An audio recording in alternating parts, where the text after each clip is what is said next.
Hello, this is Dr. Divya Pradhan, and today we are going to talk about speciation and evolution. Primarily, how do species come about? Okay, so we should become familiar with the term microevolution and macroevolution. Microevolution is any allele frequency change within the gene pool of a population. Sounds very fancy. It's not. An allele is just an alternative form of a gene. So a small gene frequency change within a gene pool will cause microevolution. Not interested in microevolution. We are interested in macroevolution. So what is macroevolution? Basically, macroevolution is the one that forms species. It is best observed within fossil records, of course. And what does it involve? It involves speciation, splitting of one species into two or more, or transformation of one species into a new species over time. All right. For species to form, remember we require reproductive barrier. That means we do not want them reproducing with each other. So the reproductive isolating mechanisms that we have are the first ones that we have, of course, is the habitat isolation. So, before that, we have two mechanisms, the prezygotic as well as the postzygotic. So, prezygotic isolating mechanisms prevent reproductive attempts, make it very unlikely that fertilization occurs even if mating is attempted. So the type of prezygotic mechanisms are habitat isolation. What is that? Closely related species are separated by geographic barriers like mountains, rivers, etc., or by distances, especially if the species are immobile, cannot move. And this is the most common type of isolation. Second one, of course, is temporal. Temporal is breeding between two closely related species occurs at different times. So obviously, the two species, if they do not breed, do not have share the same breeding season, they are going to be automatically isolated. So time, temporal, that's what is temporal isolation. Example of flowering seasons. Example is the southern and northern chorus frog. Here is a good example, as we can see, that the wood frog, leopard frog, and the pickerel frog, the green frog and the bullfrog, all have different mating seasons. So obviously they are going to be isolated. The next one is behavioral isolation. So the behavioral isolation will be when the behaviors are going to be absolutely different. Say for example, here we can see the blue-footed booby bird. The male is trying to impress the female, which is so typical for this particular bird that even if the other species will not be able to mate because they have a difference in what? In behavior. All right, morphological or mechanical isolation. The structure, the reproductive structures or the organs are totally different. They prevent interspecies mating.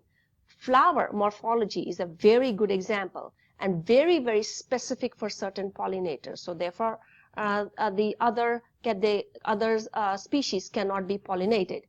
Behavioral isolation, we talked about that.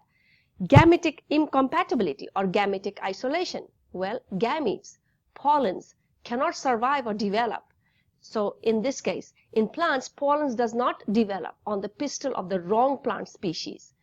Now, what about the other type of isolating mechanism? That's the postzygotic. Postzygotic mechanisms here prevent hybrid from developing or actually breeding. So the first one that we come to is zygote mortality. That even if, say for example, fertilization does take place, the zygote will not develop. It will die. And the reason is because the chromosomes are not compatible. The second one, the hybrid sterility. Well, even though the hybrid is formed, well, guess what? it is sterile. A good example is the mule. And last but not the least is the F2 fitness. The hybrid is not viable. It's inviability. What does it mean? Well, the hybrid may form, may develop, but it does not fit in the habitat. It does not fit in the niche, and therefore it will die. Now, although speciation or species are formed because of, remember, reproductive isolation, species are mainly also formed due to geographical isolation. And geographical isolation, for this we call it allopatric speciation.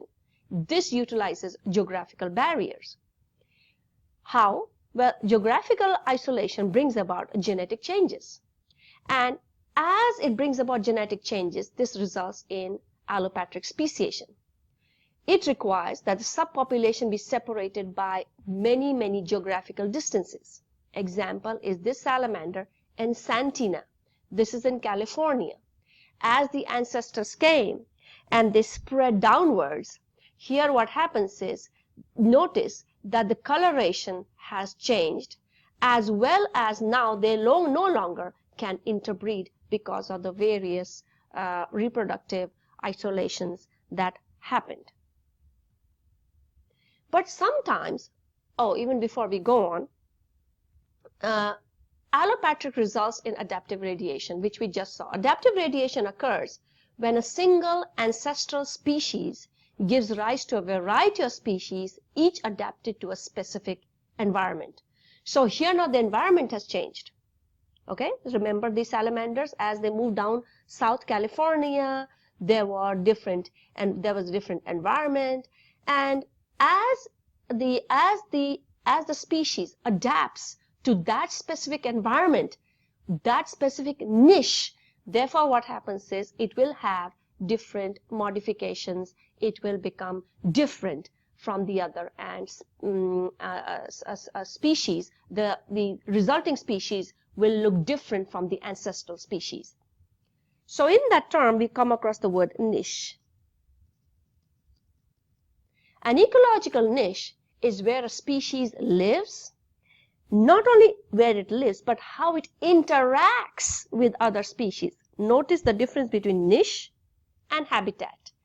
So once again, habitat is just a physical place. Niche is not only the physical place, but how it interacts with other species. So a common example of adaptive radiation, or one that's shown in your textbook, is that of the Hawaiian, the honey creepers. The honey creepers, they evolved from a goldfinch-like ancestor that arrived in Hawaii, and this was long time back. Now, as they have adapted to different niches, the beak sizes have become different. The shapes for feeding on various food sources, they have adapted to different shapes for feeding on various food sources.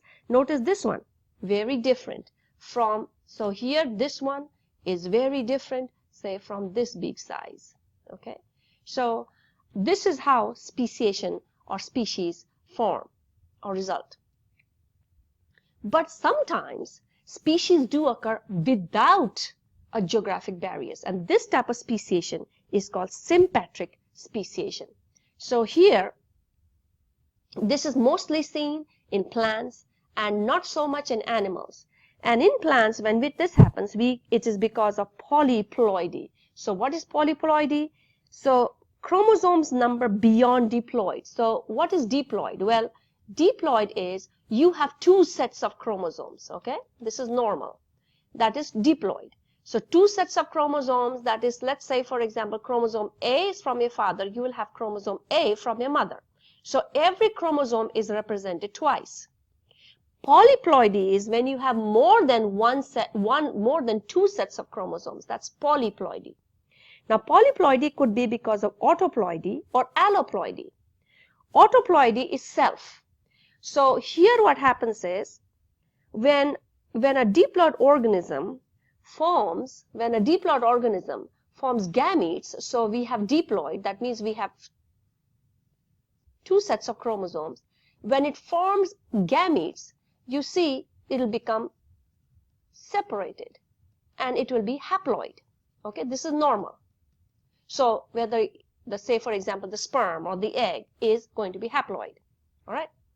But autaploidy is when there's non-disjunction during meiosis. That means when the time comes for the gametes to form, the two sets of chromosomes do not separate. So you will have a gamete which will have two chromosomes and unites, of course, with a gamete, with a normal gamete. So what do you end up with? You will end up with 3 A's, right? That is called triploid. And of course what happens is this is going to be the hybrid, the hybrid is going to be different, right? So humans have used this concept, of course, to make fruits with no seeds. Example are bananas. Right now this is summer. We have lots and lots of watermelon, seedless watermelon.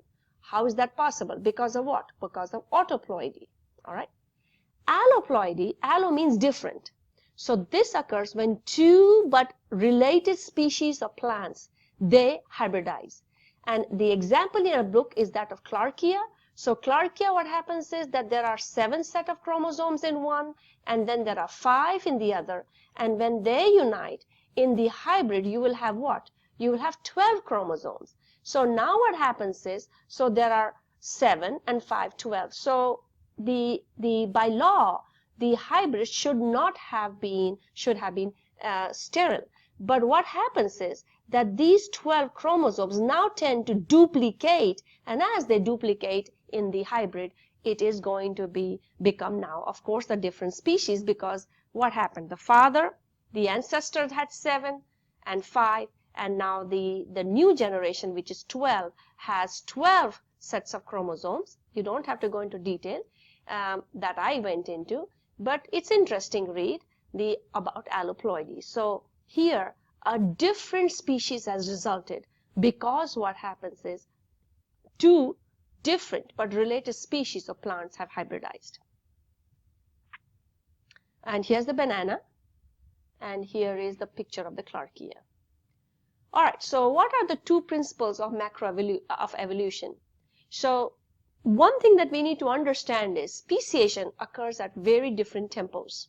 Okay, some evolutionists, they support the gradualistic model. The word gradualistic comes from the word gradual. What does that mean? That speciation or formation of species is very, very gradual. Usually occurs when populations becomes isolated, and as they become isolated because of different pressures, selective pressures of the environment, they change, and slowly as they change, they become different from each other. From isolated populations become different from each other. Here's the population A, here's population B, but they are originally from the same ancestor. They have become separated, maybe because of mountains or rivers, etc. And here the 2 populations are going to become different. This is a gradualistic model, and therefore this predicts that there will be many, many transitional links. The other model is the punctuated equilibrium model, and what this proposes, that species appear suddenly and they remain essentially unchanged phenotypically until they undergo extinction. So this model predicts very few transitional links. And yes, I think this is the last slide, and we've come to the end of our presentation. If there are any questions or concerns, please stop by my office and please ask me. I am available for you. Just let me know when is a good time for you, okay?